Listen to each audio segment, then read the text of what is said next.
तो दोस्तों कैसे हैं आप लोग।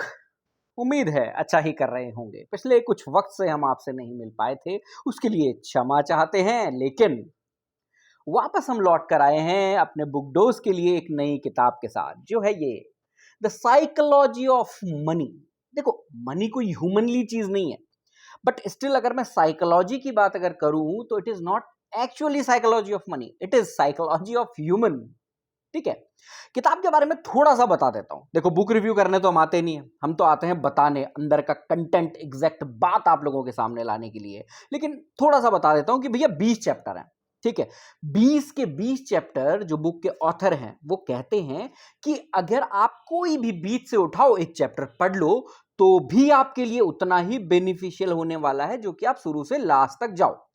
तो क्रोनोलॉजिकल ऑर्डर में नहीं है ये किताब। कोई भी चैप्टर उठाओ, एक बेहतरीन बात आपके सामने निकल के आएगी। मैं तो कहूंगा भैया, इसको रिच डैड पुअर डैड को, एटॉमिक हैबिट और भी कुछ बताऊंगा, ये तो पढ़ ही डालो।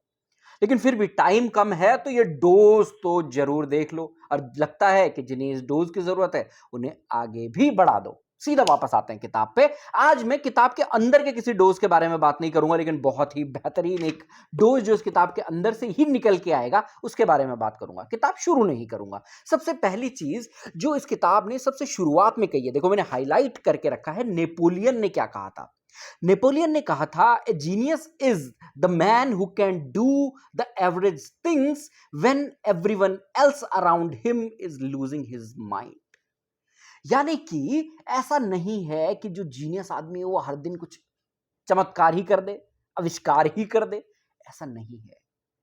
एक जीनियस आदमी, नेपोलियन के हिसाब से, और मुझे लगता है बिल्कुल सही बात है जो भी कही जा रही है, कि एक जीनियस आदमी वो आदमी है कि जब भैया सिचुएशन बहुत खराब है, हर आदमी पगला रहा है, पागल हो रहा है, रिसेशन का टाइम आ जाए या फिर कोई बहुत बड़ा नुकसान हो जाए या कोई ट्रेजेडी हो जाए, एक आदमी जो उस समय पर भी एक नॉर्मल तरीके से काम कर सकता है, वही जीनियस आदमी है।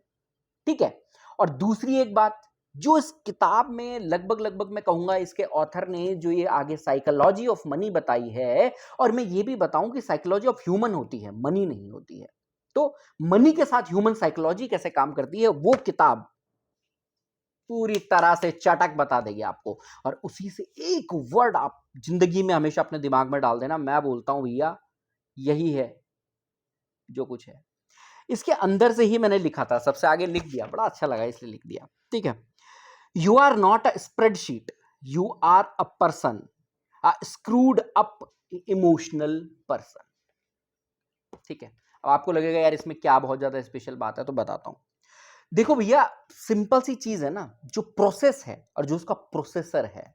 एक यार ये यहाँ पे ओ पेन गिर गया, चलो कोई बात नहीं। एक यहाँ पे एक किताब रखी है, सदगुरु। ठीक है जी, कर्मा बाई, सॉरी उल्टी पकड़ ली मैंने, कर्मा बाई सदगुरु। यहां पे ना एक बहुत बेहतरीन बात बोली गई है जो कि अब इस बात से पूरी तरह से रिलेट करेगी। बोला यह गया है कि भैया दुनिया में जितनी भी चीजें हैं वो वैसी की वैसी हैं, वो कभी नहीं बदलती हैं। यहां पे एक बहुत बढ़िया एग्जांपल दिया, तुरंत समझ में आएगा, चटक। शराब।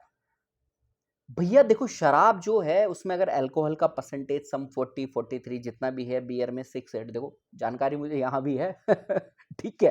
तो भाई पी लेते हैं कभी। लेकिन मैं ये कह रहा हूं कि उसमें अल्कोहल का परसेंटेज जो भी है वो वैसा ही है, लेकिन उसे पीने वाला जो आदमी है ना वो बदलता रहता है। कोई आदमी एकदम तांडव मचा रहा है, ठीक है, शराब पी के। कोई आदमी एकदम शांत है, कोई एकदम सोबर है, कोई पढ़ाई कर रहा है उसे पी के, कोई बहुत अच्छे अच्छे थॉट प्रोसेस के साथ आगे बढ़ता है। तो इट मींस शराब कोई डिफरेंस नहीं डालती है, शराब कोई डिफरेंट चीज नहीं है किसी भी आदमी के लिए। It is us human who consumes it. जिसके अंदर से होके वो शराब जा रही है वो ही परिवर्तन लाता है। मतलब जो यहां से गया, अंदर प्रोसेस हुआ, उसके बाद में वापस रिवर्स में क्या बाहर आया, ये बदलता रहता है। शराब नहीं बदलती। नशा शराब में होता तो नाचती बोतल। अमिताभ बच्चन साहब की पिक्चर है, देख लेना, बहुत बढ़िया पिक्चर है। ठीक है। अब लाता हूं मैं आपको वापस इस बात पे। ठीक है। कि भैया आदमी जो है ना स्प्रेडशीट नहीं है। स्प्रेडशीट अगर आप नहीं समझते हो टेक्निकल भाषा में तो मैं समझाता हूं। या तो एक्सेल शीट के अंदर की जो शीट होती है उसे बोलते हैं भाई स्प्रेडशीट, या फिर आप स्प्रेडशीट को भी मतलब कोई भी कैलकुलेटर ले लो। अब साइकोलॉजी ऑफ मनी का इससे क्या रिलेशन है कि भैया अगर सिंपल होता ना, अगर सिंपल होता कि इतने रुपए डालूंगा उसमें इतना इंटरेस्ट आएगा, उतना रुपए मेरे को मिल जाएगा, लास्ट में रिटायरमेंट में मेरे पास इतना होगा, उसके बाद मैं इतनी जमीन ले लूंगा, ये ले लूंगा, वो ले लूंगा, अगर ये कैलकुलेटिव वे में ही चलना होता तो साइकोलॉजी ऑफ मनी जैसी बुक की जरूरत ही नहीं पड़ती। या फिर हर आदमी या तो बराबर अमीर होता या बराबर गरीब होता, या फिर सारे के सारे ऊपर होते या सारे के सारे खत्म हो जाते। लेकिन हम कैलकुलेटर की तरह काम नहीं करते हैं, ये हमें समझना होगा। ये किताब समझाती है हमें, कैलकुलेटर नहीं है हम। हमारे अंदर जब प्रोसेसिंग होती है, मान लीजिए सडनली हमें कुछ मुनाफा सा दिखने लगता है कि भैया यहां 50 लाख रुपए मैं 2 दिन में कमा सकता हूं। स्पैमिंग सभी चक्कर में होती है भैया, 2 दिन में पैसे डबल या ऐसा समथिंग करके। या फिर हो सकता है बहुत अच्छे काम भी कर रहे हो आप, लेकिन आपको लग रहा है कि 50 लाख रुपए आ सकता है 5 महीने के अंदर, वह मेरी जिंदगी बदल जाएगी। उसके पीछे रिस्क कितना इन्वॉल्व है। कभी कभी वो पैसों का रिस्क होता है, कभी कभी इमेज का हो सकता है, कभी कभी जिंदगी का भी हो सकता है। तो वो रिस्क कितना इन्वॉल्व है, उस समय पे आप क्या डिसीजन लेते हो, आपका माइंड क्या काम कर रहा होता है, कितना कैलकुलेटिव डिसीजन आप ले रहे हैं, दैट इज कॉल्ड कि वी आर नॉट स्प्रेडशीट। हम स्क्रूड अप इमोशनल आदमी है भैया, हमारे डिसीजन इमोशन से ड्रिवन होते हैं। पूरी किताब उसी पर लिखी है कि हम कैलकुलेटर नहीं हैं। हम वही आदमी है जो अमीर होना चाहता है, हम वही आदमी है जिसकी बहुत महत्वाकांक्षाएं हैं, हम वही आदमी हैं जो आराम से रहना चाहते हैं, काम नहीं करना चाहते हैं, उसके चक्कर में कहीं कोई गलत डिसीजन न ले लें, वो ये सब किताब बताती है।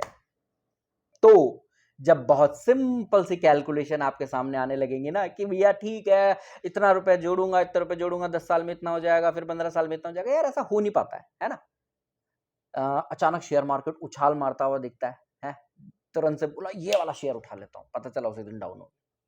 तो ये जो साइकोलॉजी है, ये जो हम स्क्रूड अप हैं, ये जो हमारे इमोशंस हैं अमीर बनने के, ज्यादा ऊंची चाहत रखने के, ये सब भी इसमें इन्वॉल्व होते हैं। तो उसको कैलकुलेटिव वे में कैसे आप डिराइव कर सकते हो, वो कहती है ये किताब। ये सब जानना चाहते हो तो जरूर पढ़ लेना। और अगर थोड़ा बहुत इंपॉर्टेंट जो कि इससे बहुत ज्यादा जरूरी है आपके लिए जानना, उसके लिए भैया फॉलो कर लो हमें, क्योंकि अब इसके डोजेस हम आपके लिए लाएंगे। हर चैप्टर से इसकी क्या लेसन्स हैं वो हम आपके लिए लेकर आएंगे। वीडियो कैसा लगा और कमेंट में हमें ये जरूर बताना कि अगली कौन सी किताब हो सकती है जो इस तरह की ही बातें करती है। अगर आपने कोई पढ़ी है, थैंक यू।